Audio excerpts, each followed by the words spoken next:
Es lo que Como el estudio de los procedimientos. Perdón, Carolina, que no te escuché. Como el estudio de los procedimientos. Efectivamente, el estudio de los procedimientos es parte muy relevante de lo que estudia el derecho procesal. Y además de los procedimientos, ¿qué más estudia? Las atribuciones de los tribunales, profesor. Exactamente. Entonces decíamos que a partir de esa definición, en que se dice que el derecho procesal estudia las dos cosas que ustedes dijeron, que dijo Carolina y que dijo Janina, distinguíamos entre derecho procesal orgánico y derecho procesal funcional. Derecho procesal orgánico se refería y abocaba al estudio de las normas de la función jurisdiccional y a la administración de los tribunales de justicia, mientras que el derecho procesal funcional tenía relación más bien con los distintos procedimientos. El semestre actual nosotros estamos viendo derecho procesal orgánico. Sí, Ignacio. Profesor, le recuerdo grabar la clase. Sí, Toda profesor. Muchas gracias. Y si me permite grabarla, profe. Sí, no, déjeme, no.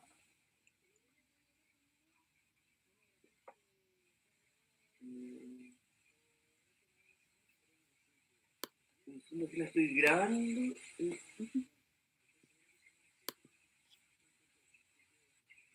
Y ahí también lo estoy permitiendo. Gracias, profesor. Sí. Entiendo que ya están las clases anteriores subidas, ¿no? Están todas, si no me equivoco. Súper, muchas gracias. Entonces, como les decía, tenemos esta distinción entre derecho procesal orgánico y derecho procesal funcional, y lo que vamos a estudiar este semestre es derecho procesal orgánico. Y acá déjenme hacerles un paréntesis. Hoy día a la tarde les vamos a mandar los temas para los trabajos, que como les decía, son temas voluntarios, pueden escoger otros, y junto con esto les vamos a enviar también las fechas de un seminario que está organizando la Universidad de Chile para el mes de mayo, en que va a tener 6 sesiones. Cada una de estas sesiones se refiere específicamente a derecho procesal, en el fondo a constitución y judicatura, que son los temas que estamos analizando este semestre y que son los temas que les proponemos como temas de investigación. Por tanto, les recomiendo no necesariamente ir a los 6 capítulos, pero seguro más de alguna de esas sesiones va a ser sobre temas que se pueden relacionar con sus trabajos. Y en cada una de estas sesiones van a haber muy buenos profesores, por tanto, vale la pena totalmente que vayan. Dicho eso sobre el derecho procesal,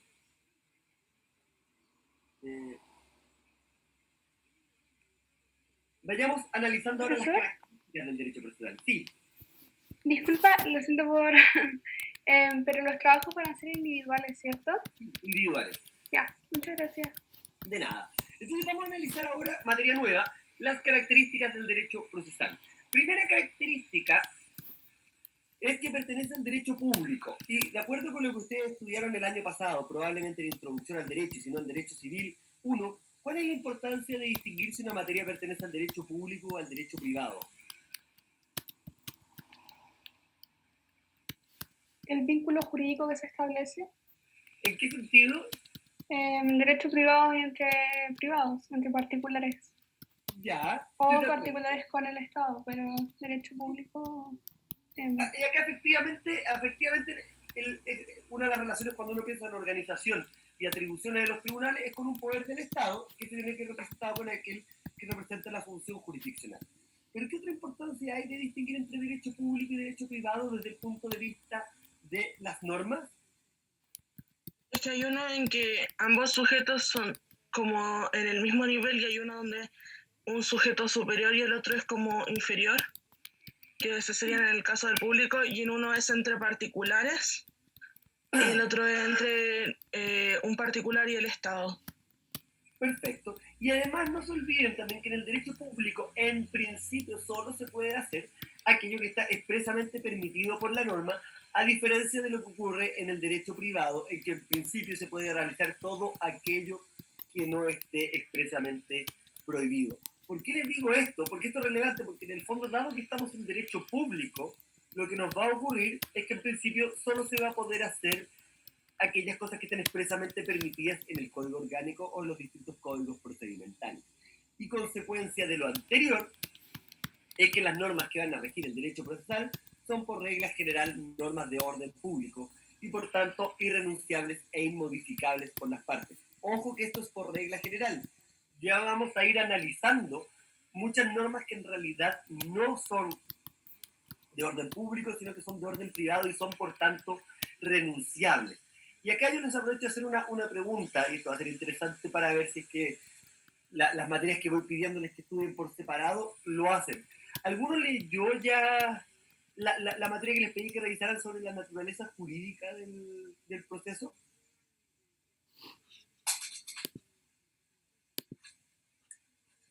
Veo que no. Entonces les voy a aprovechar de soplar para que ¿qué cosas estudien? Estudien dos cosas que son muy relevantes. Uno, la evolución, como les decía la clase pasada, que tiene que ver con cómo se ha ido entendiendo del proceso como un contrato o un proceso como una situación jurídica. Y por otra, el concepto de carga procesal, que este es un concepto que sí me importa mucho, porque efectivamente se permite entender que lo que tienen las partes en el proceso por regla general son cargas y no obligaciones. Y hay ciertas diferencias entre cargas y obligaciones que están expresamente tratadas ahí para que las revisen. Entonces, el derecho procesal por regla general son normas de orden público. Sin perjuicio de lo anterior existen normas procesales que van a ser renunciables por las partes porque establecen ciertas facultades que las partes pueden ejercer, pero que no necesariamente están obligadas a hacerlo, como son las normas, por ejemplo, para presentar pruebas. Yo puedo presentar pruebas, tengo el derecho a hacerlo, pero no tengo la obligación en principio, sin perjuicio de que existen normas o situaciones en que me van a poder obligar a mí a acompañar determinada prueba. Y ahí si no lo hago, como es una obligación, sí van a haber sanciones o va a ser coercible el que yo lo haga. Entonces, características del derecho procesal: primera, pertenece al derecho público. Segunda, por regla general, sus normas son de orden público. Tercera, y esta es muy importante, constituye una rama del derecho independiente de otras disciplinas. El derecho procesal es un derecho autónomo. El derecho procesal no es un apéndice del derecho civil ni del derecho penal. Tiene su lógica propia, tiene sus instituciones propias y evidentemente va a estar relacionado con los derechos sustantivos, en tanto da un proceso para el reclamo de derechos subjetivos. Pero eso no lo convierte en una rama dependiente de otras, sino que es un derecho autónomo. Por lo mismo tiene normas que rigen su plano interno y, de nuevo, no se trata de un derecho adjetivo, en el sentido de que únicamente regule formalidades, sino que hay sustancia. El derecho procesal no son solo ritos, el derecho procesal tiene instituciones, que era lo que yo les decía: si nos reforman el proceso civil, una vez que ustedes terminen de estudiar el ciclo, uno diría no es lo ideal, pero no es terrible tampoco, porque las instituciones jurídicas que vamos a estudiar son las que van a poder permitir que cada uno de ustedes entienda luego los distintos ritos que puedan existir. Si uno entiende las actitudes, por ejemplo, que puede oponer el demandado, luego importa poco cuál es el plazo de contestación o el plazo de excepciones dilatorias, si yo entiendo que va a poder ejercer una u otra actitud. El derecho procesal, agregan algunos, constituye una unidad. Esto significa, no existe tantos derechos procesales cuantos procedimientos regules, sino que existe un único derecho procesal a partir del cual nace el derecho procesal civil, el derecho procesal laboral, el derecho procesal administrativo, el derecho procesal constitucional o el derecho procesal penal, por ejemplo. Pero existe un único gran derecho procesal que, de nuevo, se manifiesta en el hecho de que las instituciones jurídicas, aun cuando pueden operar de manera distinta, son las mismas en esencia.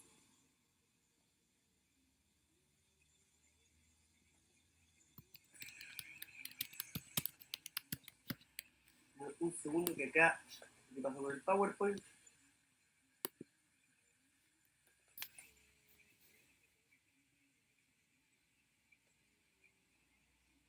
Hablemos de las fuentes del derecho procesal.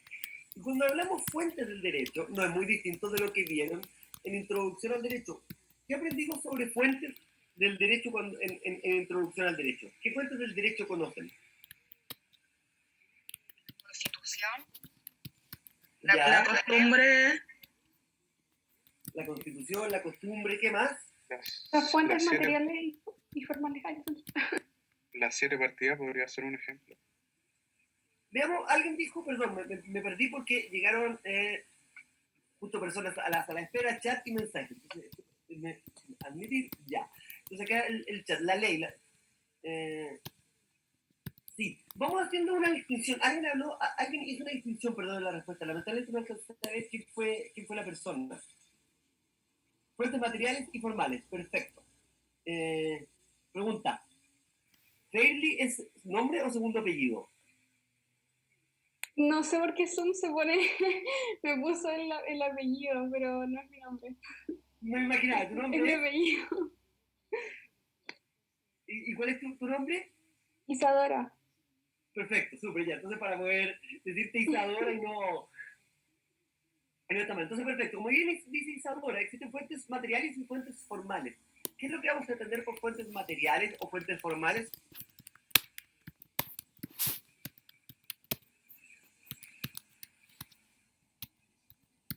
Y esta distinción entre fuentes es la que nos va a permitir luego caracterizar a la jurisprudencia, la constitución, la doctrina, por ejemplo.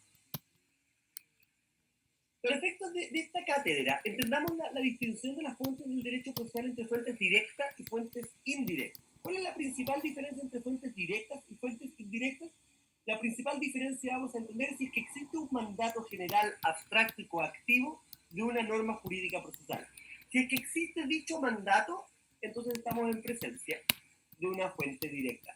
Si no estamos en presencia de un mandato directo, general, sino que se trata de hechos o actos de carácter jurídico que van a poder permitir la mejor interpretación del derecho procesal, la mejor aplicación o integración del derecho procesal, entonces vamos a estar en presencia de una fuente indirecta. En este contexto, ¿cuáles son las fuentes directas del derecho procesal? Hagamos un listado, y acá algunos dijeron la Constitución, perfecto, y ya vamos a estudiar más adelante cuáles son las normas procesales de la Constitución. ¿Qué otra fuente directa del derecho procesal tendremos?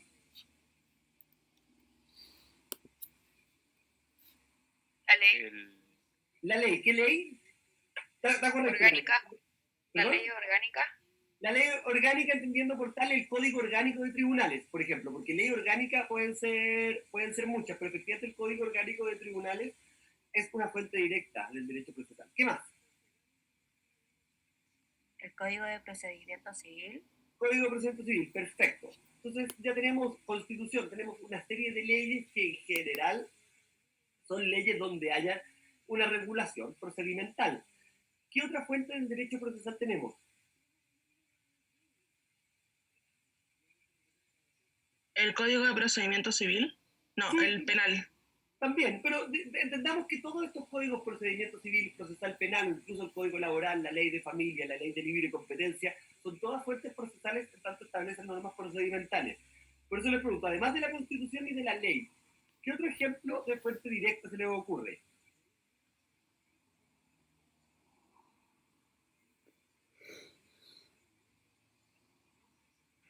Los tratados. Perfecto, los tratados internacionales también tienen normas procedimentales, sobre todo, por ejemplo, tratados de inversión, donde se le señalan al inversionista el mecanismo que va a tener para poder ejercer derechos subjetivos cuando quiera establecer un conflicto en contra del Estado. Los contratos entre particulares, ¿podrán ser fuente directa del derecho procesal?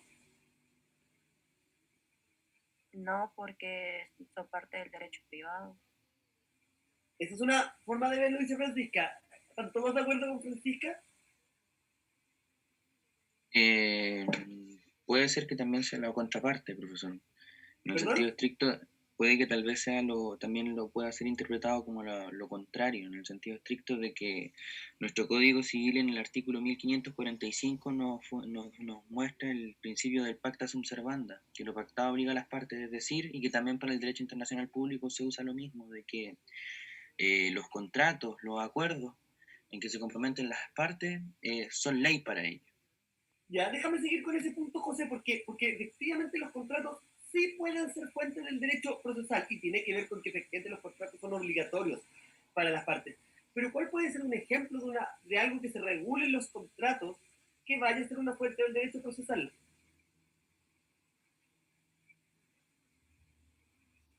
¿Qué cosa en específico? Va a ser muy relevante siempre revisar en los contratos.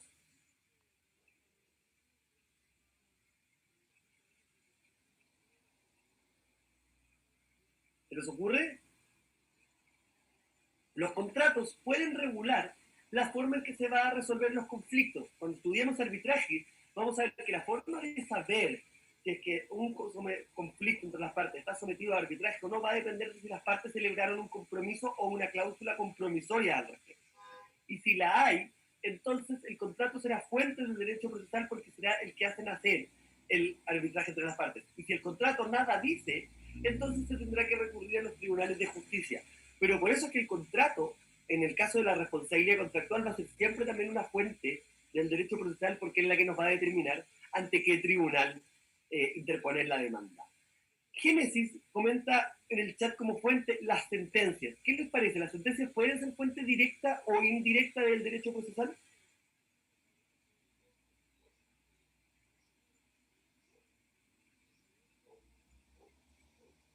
Indirecta. ¿Por qué indirecta? ¿Qué son las sentencias al final del día? Jurisprudencia. Efectivamente, son jurisprudencia. Y la jurisprudencia, como sabemos, en Chile, en general no es fuente directa. ¿Por qué no es fuente directa la jurisprudencia en Chile? Esta respuesta la estudiaron en Derecho Civil. Porque los precedentes en Chile, o sea, cada caso se cierra por sí mismo, no es como que marque un precedente para los otros casos. Exacto, muy bien Francisca, muy bien Ariel, que había puesto lo mismo también en el chat. ¿Y alguno de ustedes o alguien más se acuerda dónde el Código Civil dice regula lo que ustedes acaban de decir? ¿En Inglaterra? No, ¿dónde el Código Civil chileno nos dice que la jurisprudencia no es una fuente directa?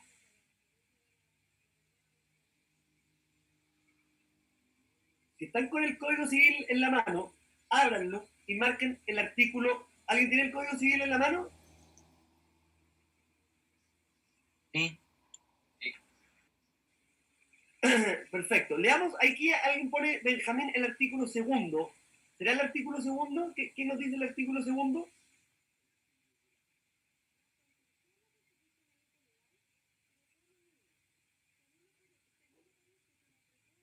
Si alguien que lo tuviera lo pudiera leer. Del título preliminar, ¿cierto? Sí, sí. La costumbre, en artículo segundo, la costumbre no constituye derecho, sino en los casos en que la ley se remita a ella. Exacto. Entonces el artículo segundo en realidad nos responde la pregunta sobre la costumbre como fuente del derecho, pero no el de la jurisprudencia. ¿Qué era el artículo siguiente?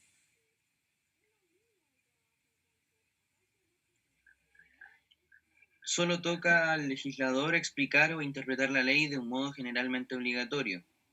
Las sentencias judiciales no tienen fuerza obligatoria sino respecto a las causas en que actualmente se pronunciaren. Y ahí está la respuesta. Artículo tercero, inciso segundo, como bien puso en el chat Ariel y Vicente. Ahí tienen la respuesta de por qué entonces la jurisprudencia es una fuente inmediata o indirecta del derecho procesal. Y otra fuente indirecta o inmediata también es siempre la doctrina. Por eso, acá, por ejemplo, tengo mis libros de derecho procesal, porque cuando uno hace un escrito y tiene que justificar algo o una determinada interpretación, puede recurrir a la doctrina en apoyo o sustento de una determinada posición. Vamos avanzando. ¿Profesor? Profe, disculpe. Sí. Ay, habla tú. No, dale nomás, dale. Ya, que entonces la costumbre era indirecta o directa. La costumbre es directa en la medida que haya una ley que se remita a ella. Por eso estudiaron que en materia civil y en materia comercial es bastante distinto. En el caso del derecho procesal, se suele poner en los manuales que la costumbre es una fuente directa en base a que el artículo segundo dice que cuando la ley se remita a ella. Sin embargo, estoy pensando a la rápida, ejemplos en que la costumbre sea ley en materia procesal, y la verdad les debo reconocer que a la rápida no se me ocurre ninguno. Estoy tratando de pensar, pero entonces, si bien uno puede decir que es fuente del derecho procesal por lo establecido en el artículo segundo, luego en materia procesal específicamente, no se me ocurren en este minuto al menos casos concretos de la costumbre como fuente del derecho procesal. Si se me ocurre alguno, se los comento, pero no hay una norma al menos contraria a lo que establece el artículo segundo, de decir de manera genérica que no opera la costumbre en materia procesal. Entonces, ¿la costumbre es directa o indirecta? la costumbre sería directa en la medida que existe una ley que se remita a la costumbre. Si no hay una ley que se remita a la costumbre no sería ni directa ni indirecta, sino que no sería fuente del derecho procesal. Profesor, ¿Sí? disculpe, primero que todo, buenos días. Entonces, la fuente indirecta solamente sería la jurisprudencia Y la doctrina. y la doctrina. Ok. Exactamente. Gracias, profe. De nada. Entonces, vamos viendo forma las normas constitucionales del derecho procesal. Nosotros decíamos la clase pasada, no, hay un problema en la diapositiva, déjenme ver.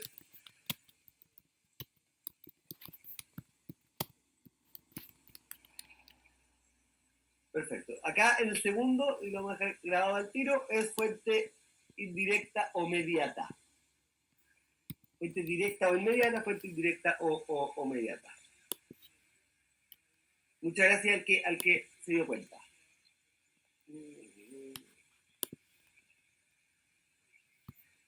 Entonces, perdón, ahora sí pasemos a analizar algunas normas procesales que van a estar en la Constitución. Y hagámoslo esto a partir de ciertos elementos claves como son la acción.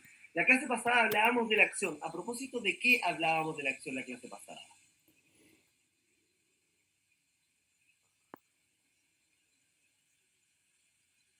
¿Qué es la acción?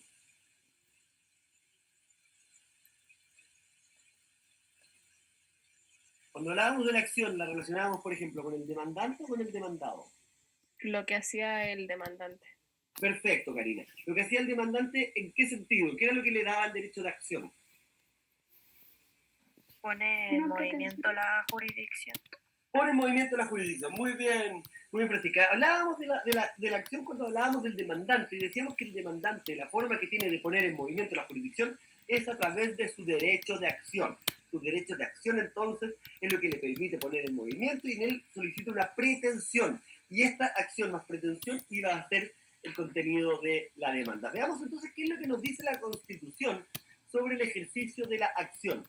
Y acá, si alguien tiene la Constitución, le pido si puede leer el artículo 19, número 14, por favor.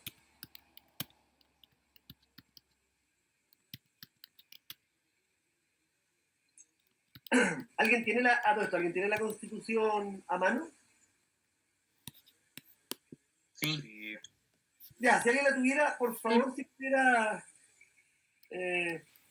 Profe, ¿sí? el derecho de presentar peticiones a la autoridad sobre cualquier asunto de interés público o privado, sin otra limitación que la proceder en términos respetuosos y convenientes.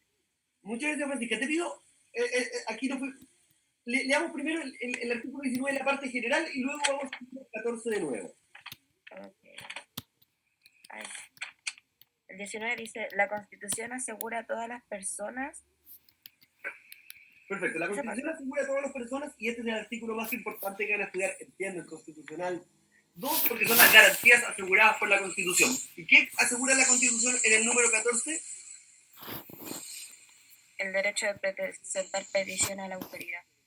Exacto, y este derecho es conocido como el derecho de petición, para que lo marquen ahí con lápiz rojo. El derecho de petición, al final del día, es una forma de reconocer el derecho a la acción, puesto que lo que yo estoy ejerciendo a través de mi derecho de petición es mi garantía constitucional a poder solicitar algo. Y por eso, por ejemplo, es que hay muchas presentaciones que uno hace, sobre todo cuando a la Contraloría, en el mundo administrativo, que como no está regulada una acción específica, yo la presento en virtud de mi derecho de petición. Por eso, entonces, el primer reconocimiento constitucional que encontramos a la acción se encuentra en el 19, número 14.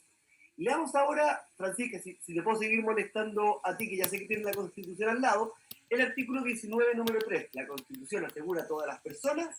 Número 3.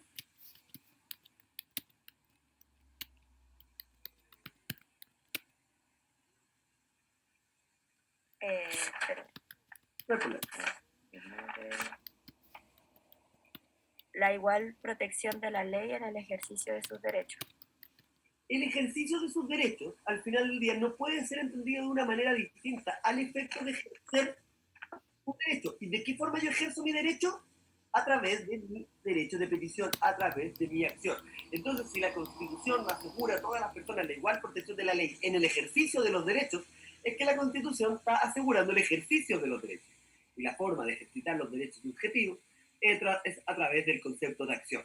De modo tal que tenemos que el concepto constitucional de acción se encuentra garantizado en el artículo 19 a través del número 14 y a través del número 3. Pero adicionalmente la Constitución también va a regular casos específicos, por ejemplo, de legitimados para realizar una acción. Te pido, Francisca, y te prometo que en la siguiente diapositiva ya cambiamos de voluntario, si puedes leer el artículo 93.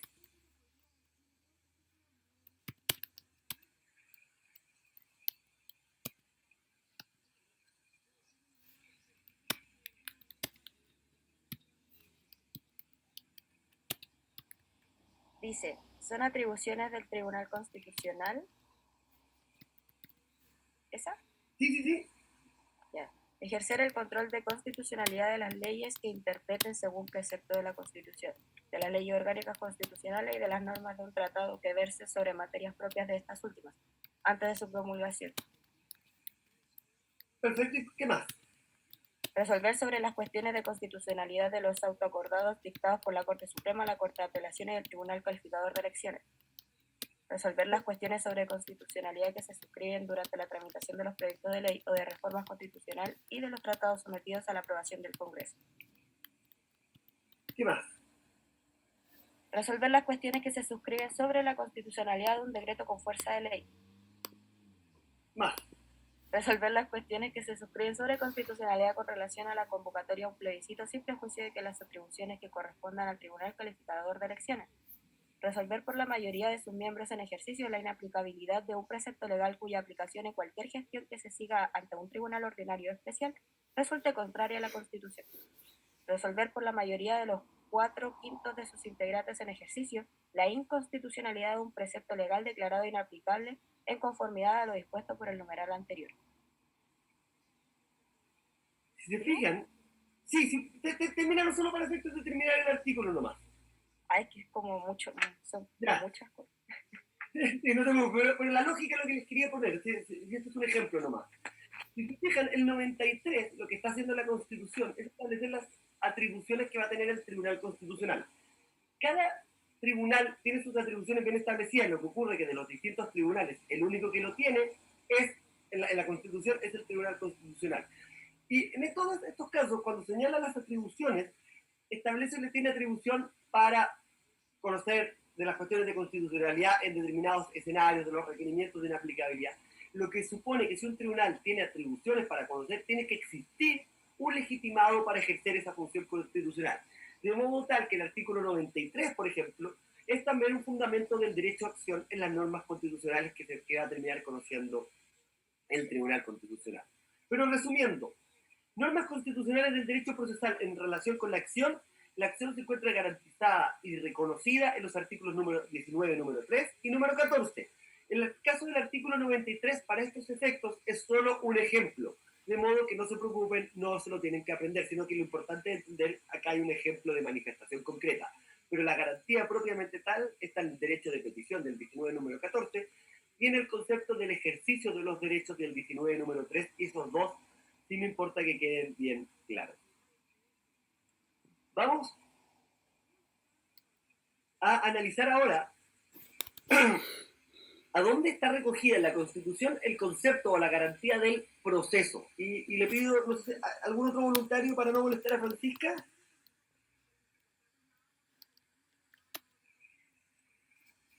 Yo, profe, yo puedo leer. Genial, muchas gracias, Javiera. Te pido si puedes leer el artículo 19, número 3, inciso 5. La Constitución. La Constitución, exactamente.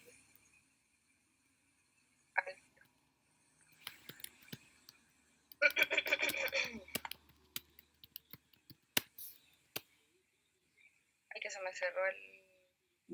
No hay problema, no te preocupes. Como era todo online, el computador se pega. Es verdad. Ya.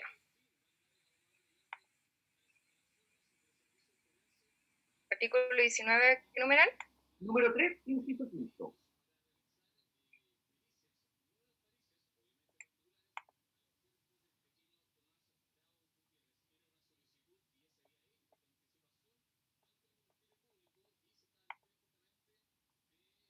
Ya.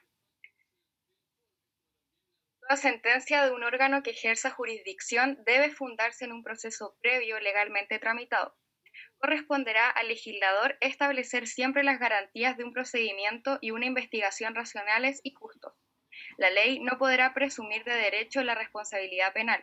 Ningún delito se castigará con otra pena que la que señale una ley promulgada con anterioridad a su perpetración.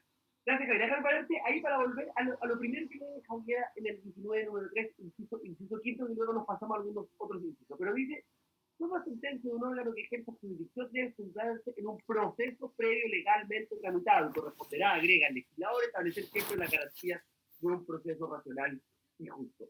Si se fijan, el 19, número 3 le garantiza a todas las personas que toda sentencia de un órgano que ejerza jurisdicción, y ya vamos a estudiar un poquito más adelante qué se entiende por órgano que ejerza jurisdicción, debe fundarse en un proceso previo legalmente tramitado. Proceso previo legalmente tramitado. Eso lo marcamos en rojo, porque esa es la garantía a que va a existir un proceso. Esa es la garantía que va a establecer desde ya que uno no puede llegar y ser sancionado, sino que uno tiene que ser, cualquier sentencia tiene que imponerse solo luego de un proceso previo legalmente tramitado. Y si existe un proceso previo a la sentencia, quiere decir que este proceso va a tener ciertas etapas. Y por eso entonces tenemos que el 19, número 3 es una norma donde se reconoce la existencia del proceso. Luego tenemos también el artículo 76 de la Constitución. Te pido, Javier, también si lo pudieras leer. Esto lo vimos en la clase pasada porque ya analizamos el concepto del artículo 76, pero repitámoslo para estos efectos, por favor. Ya, al tiro. La facultad de conocer de las causas civiles y criminales, de resolverlas y de hacer ejecutar lo juzgado pertenece exclusivamente a los tribunales establecidos por la ley. Ni el presidente... ¿Eso nomás? Sí, pero eso es muy importante. Muchas gracias, Javiera. Y lo que acaba de decir Javiera es bien importante porque nos habla de las 3 etapas que tiene que tener el proceso. Cuando estudiamos el proceso y la función jurisdiccional vamos a estudiar siempre estos 3 momentos. Pero lo interesante es saber desde ya que estos momentos del proceso o distintas partes o actividades del proceso tienen su fuente directa en la Constitución, porque el artículo 76 nos habla de 3 momentos. Te pido, Javier, si lo podemos leer de nuevo y luego descubrir cuáles son esos momentos. La facultad de conocer de las causas civiles y criminales, de resolverlas y de hacer ejecutar lo juzgado. Ahí serían las 3. Exacto. Entonces, el primero, la facultad de conocer. Segundo, la facultad de resolver. Y tercero, la facultad de hacer ejecutar lo juzgado. Esas son las 3 fases que va a tener el proceso que se encuentran reconocidas ya en nuestra Constitución.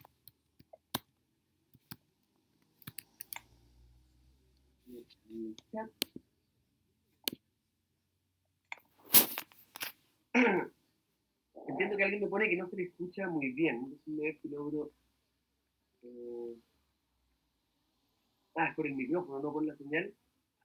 No tengo a la mano, la verdad, ningún micrófono, pero me comprometo para la clase del viernes tener uno, pero se escucha muy, muy mal. ¿O salvamos? Quizás tiene tapado el micrófono. Sí, eso suena como si estuviese tapado el micrófono porque antes se escuchaba bien, como que de repente se empezó a escuchar raro. Sí.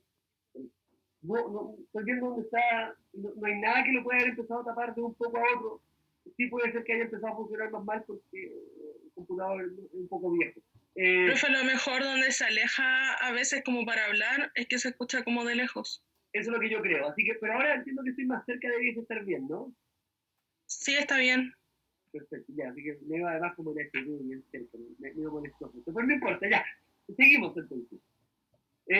Si por alguna razón se vuelve a escuchar mal de nuevo, genial que me lo pongan en el mensaje y así me preocupo de acercarme. Pero decíamos que estamos estudiando las normas constitucionales procesales. Estaban las de la acción, estaban las del proceso y vamos a ver las del procedimiento. Pero antes de ver las del procedimiento, ¿cuál era la diferencia entre proceso y procedimiento? ¿Qué Que el relación proceso con era sentencia? uno y los procedimientos eran varios. Exactamente, muy bien. ¿Y qué otra diferencia podríamos encontrar entre proceso y procedimiento? Que el proceso se puede encontrar en cualquier acto jurídico y el procedimiento tiene más bien que ver con el derecho procesal en sí. Ya. O al revés, al revés. Pues a ver si alguien más pudiera complementar lo que acaba de decir Javiera.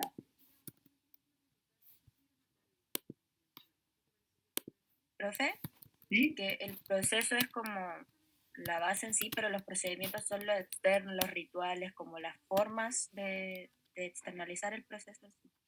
Exactamente, eso es lo que quería para complementarlo con lo de Javier, ¿cierto? Entonces entendemos que el proceso es único y el proceso está garantizado en el artículo 19, número 3, cuando habla del proceso previo legalmente tramitado. Pero el procedimiento que tiene que ver con las ritualidades, en realidad está garantizado en la Constitución justo a continuación de esa parte, porque el 19, número 3, cuando lo leímos, decía, toda sentencia de un órgano que ejerce jurisdicción debe fundarse en un proceso previo legalmente tramitado. Y agrega luego, corresponderá al legislador establecer siempre las garantías de un procedimiento de investigación racional y justa. Si se fijan, este artículo es clarísimo porque habla del proceso y habla del procedimiento. Habla del proceso como una garantía que tiene que tener una tramitación legal previa y luego dice que las garantías específicas que tiene que tener ese procedimiento serán determinadas por el legislador. Entonces, proceso y procedimiento ambos reciben aplicación constitucional. Luego, si bien el artículo 19, número 3, en su inciso quinto, nos dice que corresponderá al legislador establecer siempre las garantías de un procedimiento de una investigación racional y justa, en realidad borra parcialmente con el codo esto, porque a continuación el artículo 19, número 3, va a establecer el mismo una serie de garantías específicamente en el procedimiento penal. Leamos ahora sí, por ejemplo, el artículo 19, número 3, inciso sexto, séptimo y octavo, que eran los que había empezado a leer antes, creo que Javiera, no me acuerdo bien, perdón. Y ahora sí lo podemos leer el 19, número 3, inciso sexto, séptimo y octavo.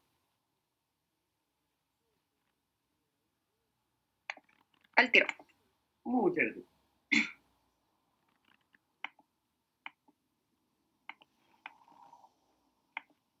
Ya.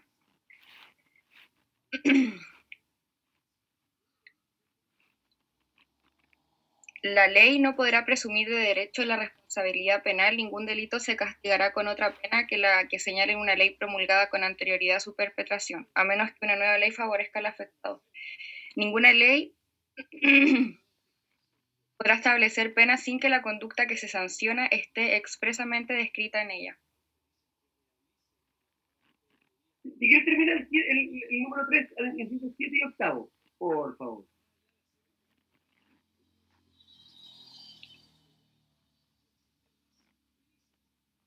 Esta la ley no podrá presumir de derecho la responsabilidad penal. Sí, pero los incisos siguientes también. Ningún delito se castigará con otra pena que la que señale una ley promulgada con anterioridad a su perpetración, a menos que una ley favorezca al afectado. Y ninguna ley podrá establecer penas sin que la conducta que se sanciona esté expresamente descrita en ella. Perfecto. Si se fijan, lo que tenemos ahí, muchas gracias, Javier, son ciertas garantías que, si bien no había dicho que el legislador va a establecer siempre las garantías de un racional y justo procedimiento, en realidad estas propias garantías están en la propia Constitución. La propia Constitución nos señala, primero, que no se puede presumir de derecho la responsabilidad penal. Esto quiere decir que no puede haber ninguna presunción que asuma que alguien es culpable penalmente. ¿Pueden existir presunciones civiles? La Constitución dice que no se puede presumir de derecho la responsabilidad penal. ¿Se podrá presumir de derecho la responsabilidad civil? Presumir de derecho es que no se pueda, que no admita prueba al contrario. Y la respuesta, en principio no la sabemos, porque la Constitución únicamente nos dice que no se puede presumir de derecho la responsabilidad penal. Por tanto, corresponderá al legislador determinar si se puede o no se puede presumir de derecho la responsabilidad civil. Y cuando estudien responsabilidad civil, estudiarán que existen una serie de casos, por ejemplo, de responsabilidad objetiva, en que de alguna u otra manera se sanciona a quien realiza un determinado hecho con independencia de si fue o no culpable, por lo que es una especie de presunción de derecho. Luego se establece que nadie lo puede ser sancionado si no existía una ley previa a esa sanción. Y finalmente el artículo 19, número 7, nos va a dar ciertas garantías también respecto a los casos de detenciones. Entonces, ¿por qué es importante lo que podemos decir ahora? Que el proceso y el procedimiento se encuentran regulados en la Constitución. El procedimiento dice que las garantías las va a establecer el legislador, pero excepcionalmente hay ciertas garantías propias del procedimiento penal que quedan reguladas en la propia Constitución. Luego, desde el punto de vista de la prueba, existen diversos preceptos de la Constitución en los cuales el constituyente se ha referido a la forma en que debe apreciarse la prueba en algunos preceptos. Por regla general, no existen mayores procesos desde el punto de vista adjetivo, esto es, desde el punto de vista procedimental, que se encuentren regulados en la Constitución. ¿Qué procedimientos se encuentran regulados en la Constitución? Determinados procedimientos por delitos contra la dignidad de la patria, determinados procedimientos por pérdida o desconocimiento de la nacionalidad, determinados procedimientos del Tribunal Calificador de Elecciones o del Tribunal Constitucional. Y en estos casos, en que excepcionalmente se regulan procedimientos en la Constitución también establece determinadas normas probatorias al respecto, puesto que dice el carácter que se le debe dar a la prueba, si la prueba debe ser apreciada, por ejemplo, en conciencia, como dice el artículo 11, número 3. Entonces, dentro de los aspectos procedimentales, los aspectos de la valoración de la prueba también excepcionalmente tienen aplicación en la Constitución. La cosa juzgada. ¿Se acuerdan qué era la cosa juzgada? Dijimos que era un efecto de la sentencia y que tenía dos grandes características. Profe, ¿Sí? ¿sabe que me perdí un poco en el tema de la apreciación de la prueba? Es como que te escuchaba un poco raro, entonces como que no entendí bien. No hay problema, Francisca. Vuelvo atrás. Y vuelvo siempre dos pasos atrás. Estamos analizando normas constitucionales que tengan características procesales, o en otras palabras, que cuenten cómo opera la Constitución como fuente del derecho procesal. Y en este contexto vimos que existían normas que reconocen el derecho a acción, normas que reconocen el derecho a un proceso y normas que reconocen el derecho a un procedimiento. También existen referencias en la Constitución sobre la prueba, porque en todo procedimiento, proceso previo legalmente tramitado, va a tener que existir el análisis de la prueba. Por regla general, el análisis de la prueba lo va a determinar el legislador. Excepcionalmente, en aquellos procedimientos que se encuentran establecidos en la Constitución, como son los ejemplos que dice que aparecen en la lámina, en todos esos casos es el propio constituyente el que determina cómo se deberá apreciar la prueba. Por eso es que, en definitiva, existen normas sobre prueba que aparecen en la propia Constitución. Pero estas normas no son generales, sino que aplican específicamente a los procedimientos que regula la Constitución. ¿Ahí se entendió? Sí, profesor, muchas gracias. Genial. Y entonces Javiera contestó la otra pregunta que yo había alcanzado a hacer sobre qué era la cosa juzgada. Y me dice, la cosa juzgada es la cualidad de los efectos que adquieren ciertas y determinadas resoluciones una vez firme y ejecutoriada. Y Scarlett complementa diciendo que el efecto de cosa juzgada es irrevocable y no puede ser modificada. Efectivamente, estos dos mensajes juntos nos dan una gran idea de lo que es la cosa juzgada, porque la cosa juzgada es la cualidad o efecto que tienen determinadas resoluciones. ¿Y cuáles son estos efectos? Decíamos, por un lado, que se convierten en irrevocables e inmutables, y por otro lado, que se pasan a ser coercibles. Esto es que yo puedo exigir. Y estas dos características nos van a dar lugar, cuando estudiemos la cosa juzgada, a la acción de cosa juzgada y la excepción de cosa juzgada. La acción de cosa juzgada va a ser la que nos va a poder permitir exigir el cumplimiento de lo resuelto. Y la excepción de cosa juzgada es lo que nos va a permitir que se prohíba, que se modifique lo ya resuelto. Por así decirlo, la acción de cosa juzgada se relaciona con la coercibilidad, mientras que la excepción de cosa juzgada se relaciona con la inmutabilidad. La cosa juzgada, en este sentido, es una característica esencial que tienen que tener los procedimientos. Porque si yo puedo ir a un procedimiento, luego pierdo ese procedimiento y puedo demandar de nuevo por esos mismos hechos, Eso significaría que no le estaría otorgando ninguna protección al demandado, que tendría que defenderse una y cada vez que yo le demande por lo mismo. En cambio, la excepción de cosa juzgada es la que le va a poder permitir que entonces, una vez obteniendo una sentencia, luego la misma se convierta en una sentencia inmutable. Es tal la importancia del concepto de cosa juzgada, que el concepto de cosa juzgada, sobre todo en su fase de excepción de cosas juzgadas, recibe aplicación o recibe reconocimiento en la propia Constitución. Este reconocimiento se encuentra en el artículo 76. Nosotros, hace unos segundos, leímos el artículo 76 para efectos de referirnos a los momentos de la actividad jurisdiccional. Y decíamos que la facultad de conocer las causas civiles y criminales, de resolverlas y de hacer ejecutar lo juzgado, se encuentra establecido expresamente en los tribunales de justicia. Y luego esa norma lo que dice es algo muy relevante, porque nos va a decir que se prohíbe al presidente de la República y al Congreso Nacional hacer revivir procesos conocidos. Esto quiere decir que incluso que si se falla una causa, ni siquiera el presidente de la República puede conseguir que esa causa se vea de nuevo.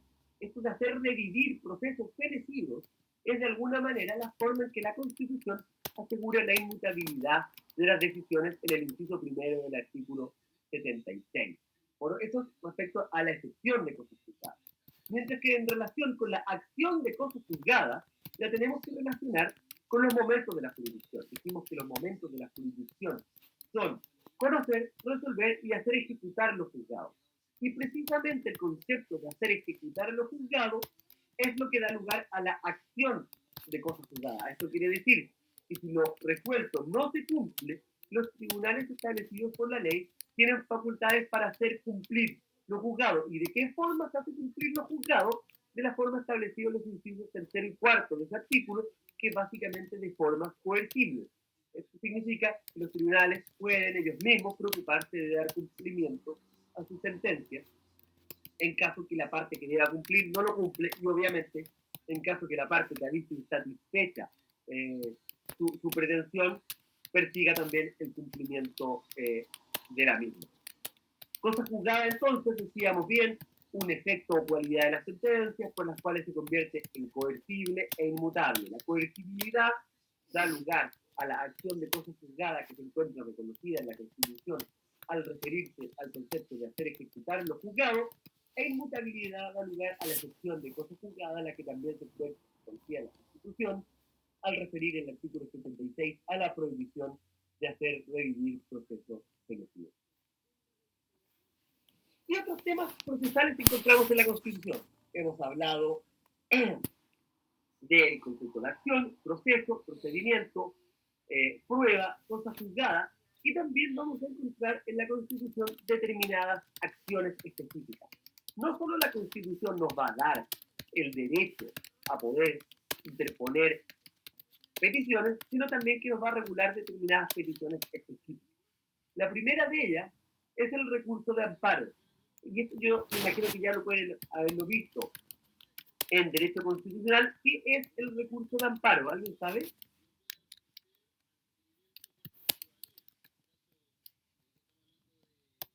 Profe, ¿Sí?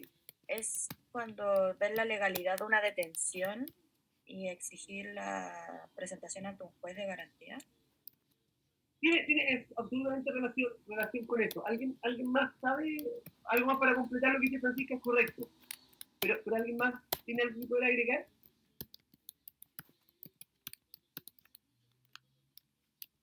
Entonces déjeme comentar. Desde el artículo 19 nosotros acabábamos de ver que asegura a la Constitución una serie de garantías.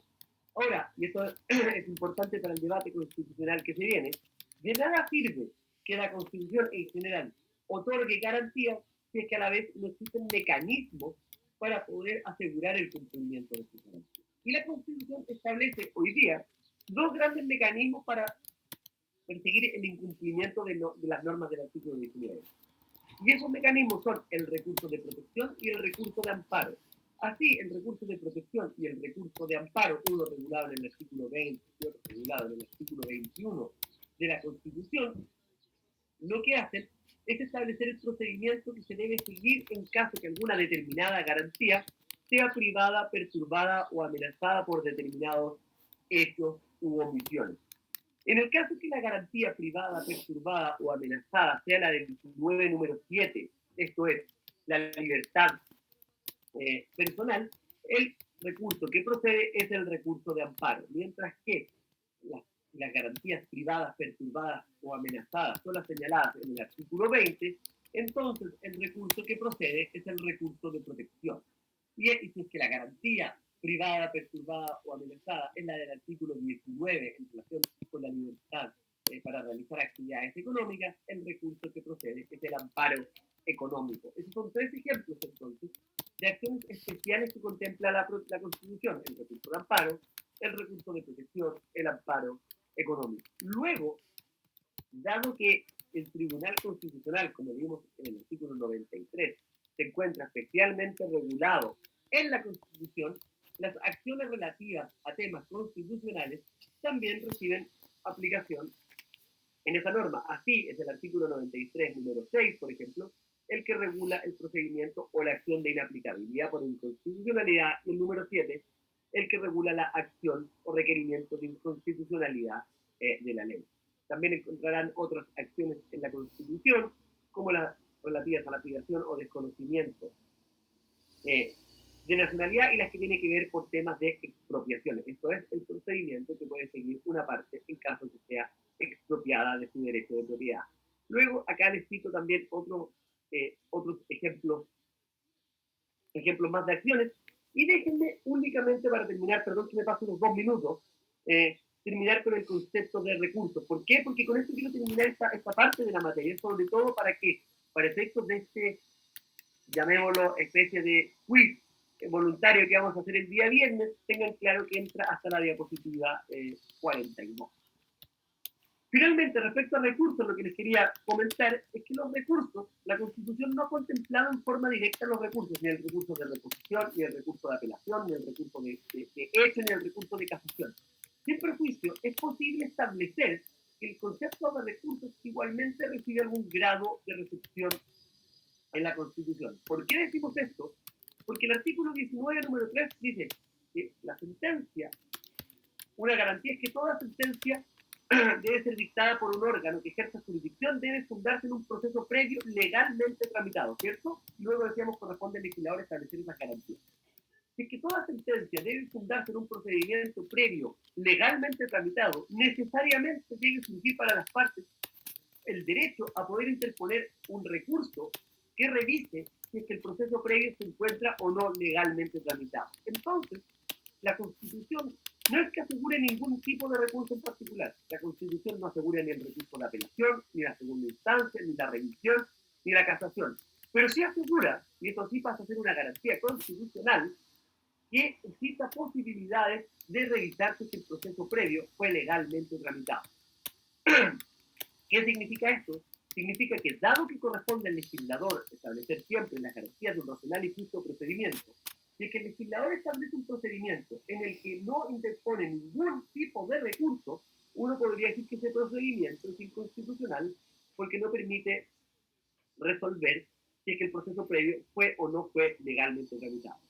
Si es que no permite revisar la prueba, bueno, eso no sería inconstitucional, porque lo importante es revisar si se fundó o no en un proceso previo legalmente tramitado. Entonces, indirectamente podemos decir que la existencia de recursos también se encuentra garantizada en la Constitución.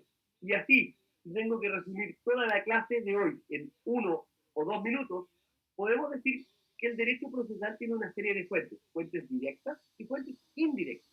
Las fuentes directas son aquellas que establecen mandatos genéticos, específicos y aplicables de normas respecto de derecho procesal. Estas fuentes directas se encuentran principalmente en la ley, en sentido amplio, pero también la vamos a encontrar en los contratos. Desde el punto de vista de la ley en sentido amplio, la primera ley a la que debemos analizar si es que es una fuente del derecho procesal es la propia Constitución. La Constitución va a ser una fuente del derecho procesal en todo aquello que establezca la organización y atribuciones de tribunales por cuanto hay regulación del derecho procesal orgánico. Pero también la ley, o sea, la Constitución establece o es una fuente del derecho procesal funcional por cuanto la propia Constitución se regula el derecho de acción que tiene el demandante a través del derecho de petición y de la mención del número 3, establece la garantía del proceso, del procedimiento, establece ciertas normas relativas a la prueba, establece ciertas garantías constitucionales en materia de proceso penal, establece o reconoce el concepto de cosa juzgada y establece también acciones específicas y da un concepto genérico de recursos. Cerrado esto, entonces, podemos dar, por así decirlo, terminada esta materia de la Constitución como fuente. Y antes de terminar esta clase, como siempre, pregunto si hubiera alguna duda o pregunta. Sí, profe, usted Sí. al comienzo de la clase habló sobre unos textos que deberíamos haber leído sobre la evolución del proceso y la carga procesal. Sí, sobre la naturaleza jurídica del proceso, que le dije que eso está en la separata de Maturana. Ah, perfecto. Entonces, ese contenido lo vamos a encontrar dentro de la... Efectivamente, es un contenido que yo digo, se los doy por pasado, porque quiero ir viendo también cómo funciona ir dando por pasado. Hay una sola parte que es más relevante, es bastante histórico, que tiene que ver con el concepto de carga procesal. Por este concepto lo vamos a repetir en otras partes y ahí lo vamos a analizar entre todos. Pero sí, hay ciertas teorías sobre la naturaleza jurídica del proceso que me importa que las estudien, y por eso les adelanto desde ya que en este quiz del viernes evidentemente va a haber preguntas sobre eso también, cosa de poder saber, que ojalá lo hayan leído. Como siempre, la recomendación es, ojalá puedan complementar las clases y los PowerPoint leyendo todas las separatas y no solo las partes específicas que se vayan dando por pasado, porque esa es una forma de irles generando un estudio consciente y fácil del derecho procesal. Y esto de que si uno estudia clase a clase facilita el entendimiento es demasiado cierto, y por eso la forma voluntaria que hay de hacerlo y que solo les puede generar beneficios sin ningún perjuicio son los quiz que vamos a hacer las clases de los viernes, porque, de modo tal que este viernes, los primeros minutos, vamos a tener este quiz en el que los que obtengan el mejor puntaje van a empezar a obtener décimas para las pruebas. Así que el viernes se supone que la clase parte a las 8:30, les voy a dar 2 minutos para que se puedan estar conectados todos y partimos con el quiz porque en el fondo no va a durar mucho, por eso va a ser importante ser puntual en esa clase. Luna, sí, ningún problema en hacer una pregunta de una clase anterior.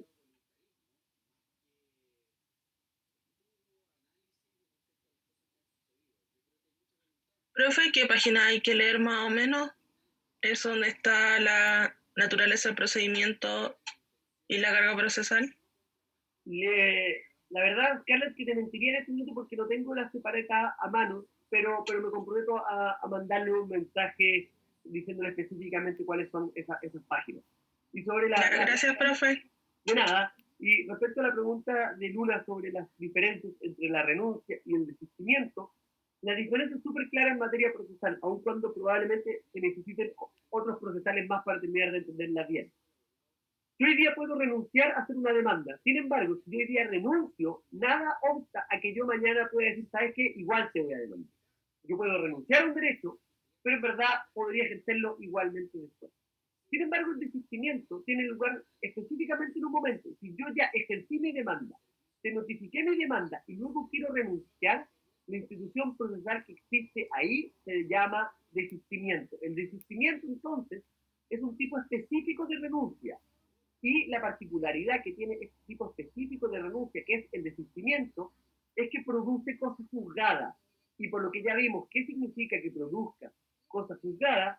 Significa que yo luego no te voy a poder volver a demandar por lo mismo. ¿Por qué?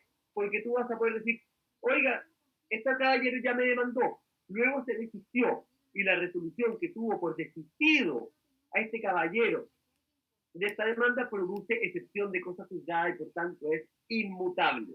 Esa entonces la diferencia, es una especie de género a especie en virtud de la cual la renuncia es algo general, establecida principalmente en el Código Civil, pero el desistimiento es una institución procesal específica en virtud de la cual el conflicto queda superado de alguna manera por un modelo alternativo a la sentencia, que va a ser el desistimiento. Esto es la renuncia del demandante que produce la imposibilidad de poder volver a demandar por esa materia. Espero que con eso haya quedado más claro, Luna. Buenísima. ¿Alguna otra pregunta? Nos vemos entonces en la clase del día viernes y yo les confirmo las páginas que entran hasta para el quiz del viernes. Que estén muy bien. Chao, profe, gracias. Chao, profe. profe. Gracias, profesor. Que descanse. Chao, profe, que esté Chao, bien. profe, gracias. Igualmente, Chao, nos vemos el profe. viernes. Chao, chao. Hasta luego, profesor.